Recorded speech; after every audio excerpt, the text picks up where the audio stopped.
We will now cover the topic of procurement from a few different aspects. So we will discuss some of the principles of procurement. So transparency is important. Having a documented policy around procurement allows the municipality to be transparent about how decisions will be made on procuring services or goods. Funding partners, vendors, and community members want to know how municipal decisions are made.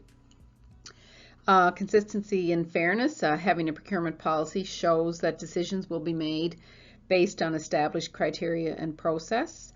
If no procurement policy exists, it could lead to the appearance of arbitrary and unfair procurement actions, resulting in loss of confidence of both your residents and vendors. Value for money is important. Decisions should be made by evaluating the cost and benefit of each option. Openness, again, providing the opportunity for multiple bidders is important. Competitive supply. By offering an opportunity to more than one supplier, it puts suppliers in a competitive environment to make sure they're giving the best value for money. And accountability. Decision makers are responsible to make decisions based on established policy.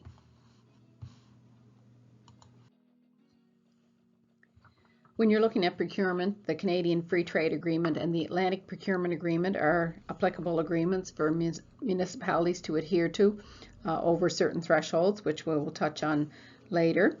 The general principles of these agreements are equal access, opportunity, and information to all respondents, a competitive selection process unless a specific exemption applies, fair and transparent steps leading to a possible contract, no splitting of work to be done to avoid agreement requirements. So if you put it into two smaller contracts to get around the thresholds, this isn't right. No unnecessary difficulties for people to propose to do the work. Trade agreements do override municipal procurement policies or bylaws if they're inconsistent.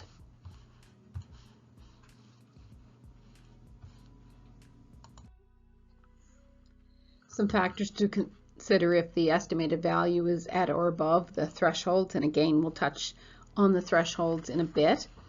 So publish the tender on government's procurement website. If there is new information in relation to the RFP or request for quote, it must be made available to all and not just one individual. Ensure adequate preparation and response time is given. Tenders need to be in writing.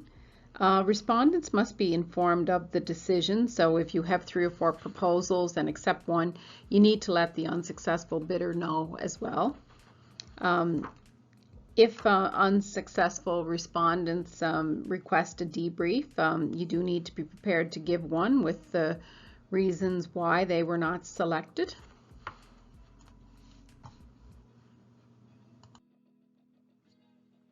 There are various procurement methods. Written quotes, simple as phone a few people and ask for a quote. Invited bids, and that can be a request for quote, which is usually published publicly. Public request for proposal is used for more costly and complex procurements, especially where there are a variety of factors that you need to evaluate and consider when selecting the right vendor and solution. An RFP would be more specific than a request for quote in terms of needs, and it does allow for more creativity in the vendor response. If requirements are more complex, an RFP is the way to go, as it allows you to evaluate both the vendor and the solution. RFPs are non-binding invitations for proposals. The purpose of an RFP is to obtain offers, so the offers are evaluated, following where there may be a negotiation process and then possibly a contract. They would generally lack the detail that would be called for in tenders. A tender call may be preferable where design and construction details are known, Price is a significant consideration. There's an intent to proceed with the project, and the terms of the contract to carry out the project are known. In a tender process, legal obligations do arise where an RFP is non-binding, and a tender often is binding. The method of procurement may vary by threshold and what is being procured, so whether it's a good or service or whether it's construction. This slide here shows the new PEI government department's guideline, and that could be used as a guide for municipalities. So looking at goods, if it's under 5,000, you can procure directly, but you can also go public or an invited competitive process. Where it is 5,000 and just under 10,000, 3 written quotes are required, or again, you can go through a public process or an invited competitive process. 10,000 and up to the lowest applicable trade agreement threshold, and we will go through those trade agreement thresholds on a future slide. Then you would need to advertise publicly or use an invited competitive process. For goods that are at the lowest applicable trade agreement threshold and over, you do have to go with a public tender. When we're looking at services, it's a little bit different. So less than 50,000, 3 written quotes are required. Greater than 50,000, a formal RFP is required. And then we get into construction, anything greater than 100,000, a formal RFP must be advertised to comply with the Canadian Free Trade Agreement, and we will take a look at that as well on an upcoming slide. So the PEI government department guidelines are online, and there's a link in the resources that you're provided here to the legislation and the regulations around procurement. So these are the Canadian thresholds where the trade agreements apply. So with the Atlantic Procurement Agreement, it comes into effect if you have goods greater than 25,000, services 50,000 and over, and construction 100,000 and over. So the Canadian Free Trade Agreement, the thresholds are a bit higher here. For goods and services, 101,100 and over, and construction 252,700 and over. And even higher thresholds when we're looking at the Canada-European Comprehensive Economic and Trade Agreement, or CETA. So with goods and services, 365,700 is the threshold, and with construction, significantly higher here at 9.1 million. So just to be aware of these thresholds when you are developing your procurement policy.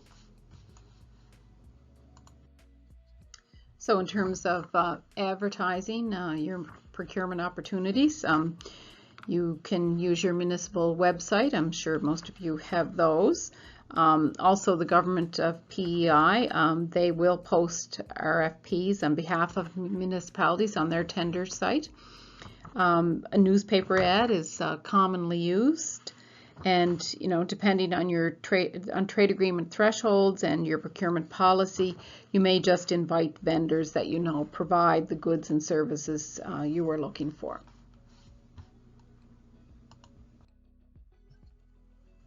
So there are trade agreement thresholds where you are required to give public notice.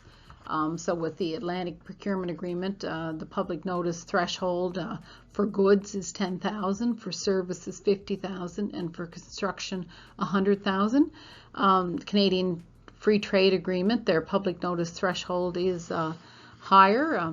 Goods at 25,000, services at 101,100, and construction at 252,700. In terms of evaluating the submissions you receive in response to your request for proposal, it is really important that you have established evaluation criteria that you use to select your vendor. There's a number of different criteria you can consider. Team experience, so looking at the qualified staff, their professional affiliations and memberships, which can speak to their qualifications. The experience of the key professional staff that are assigned to the project, the effectiveness of the consultant on previous projects, so often there is a request for references. Methodology is important if it's services you are requesting, so the proposed approach of the firm to complete the project and how the firm envisions the project. When talking about goods, you would certainly include product quality and warranty. So does the product meet the technical specification? Is the product compatible? What's the useful life and what's the warranty of the product?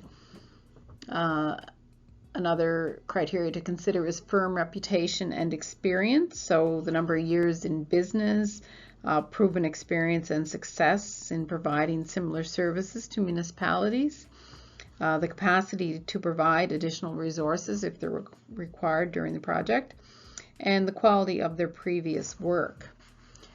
So project schedule and speed of delivery is another criteria.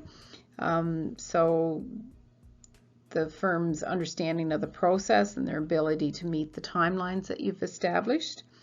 And consider as well the overall quality of the proposal, its organization and clarity, the completeness and the content that's provided, and overall presentation.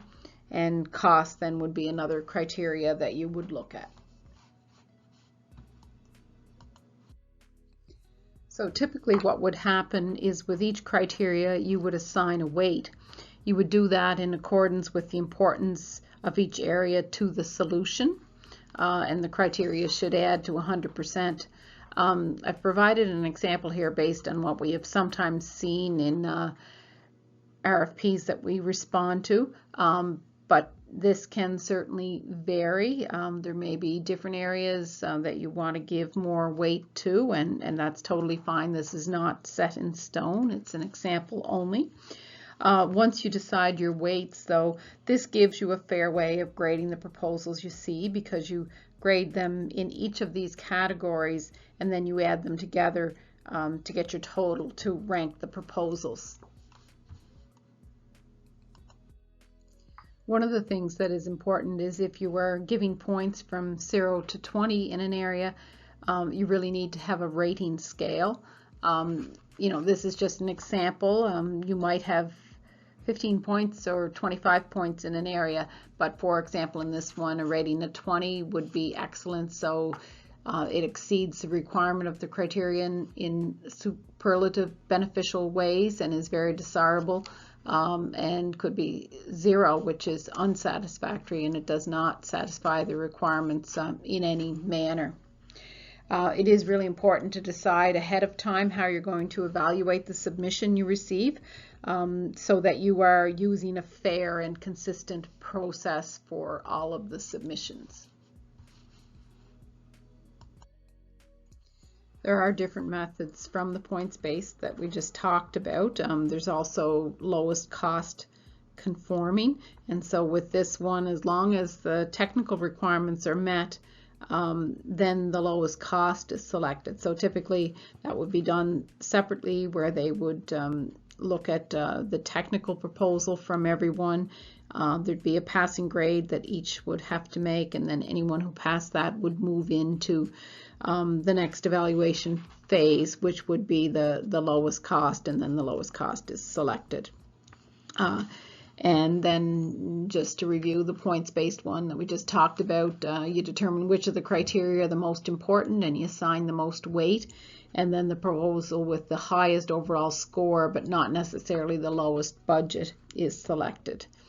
We'll just refer you back as well to those of you who attended the municipal law session. There was some good information provided in regards to liability pitfalls with RFPs and tenders, and just would be good to go back and have a look at that as well. Another important part of the evaluation process is deciding who will evaluate the submissions.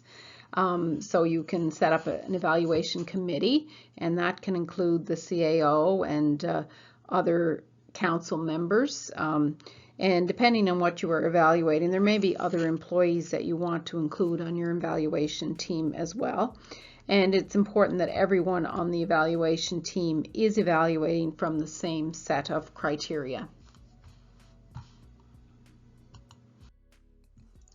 So Section 169 of the MGA indicates that a procurement bylaw is required. No date has yet been established by which a bylaw must be in place. They were waiting on the province finishing their act and regulations for procurement. So a template for the bylaw is not yet available, but it will be at some point.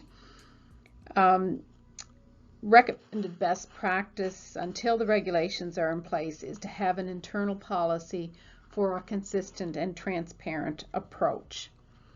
So some considerations for content of a bylaw, the method of procurement by expenditure level, evaluation criteria, weight and rating to determine the successful vendor, and the evaluation process that you will use. A reminder as well of the exception under the conflict of interest rules in section 96 subsection 7 of the MGA, where a council member who provides goods or services to the municipality is not in conflict of interest if they have competitive prices, if they were selected in the ordinary course of the council member's business on terms available to the public, if procurement procedures are followed, if the council member declared a conflict during the decision-making process and removed themselves from that process, and as long as they don't exert influence on employees or anyone else involved in the procurement process, and if purchasing is in accordance with normal procurement procedures. So you can't set aside normal processes to select that council member. So certainly there are ways that they can provide goods and services without being in conflict.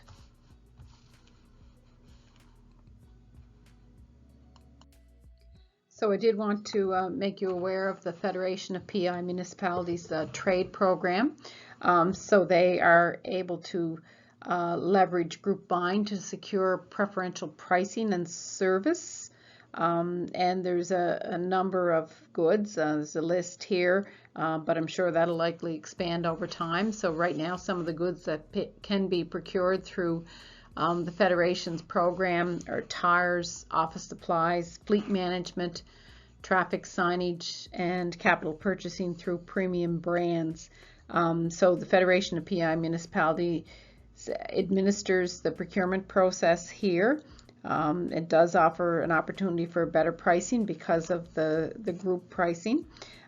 So for more information on the program, just reach out to the Federation directly.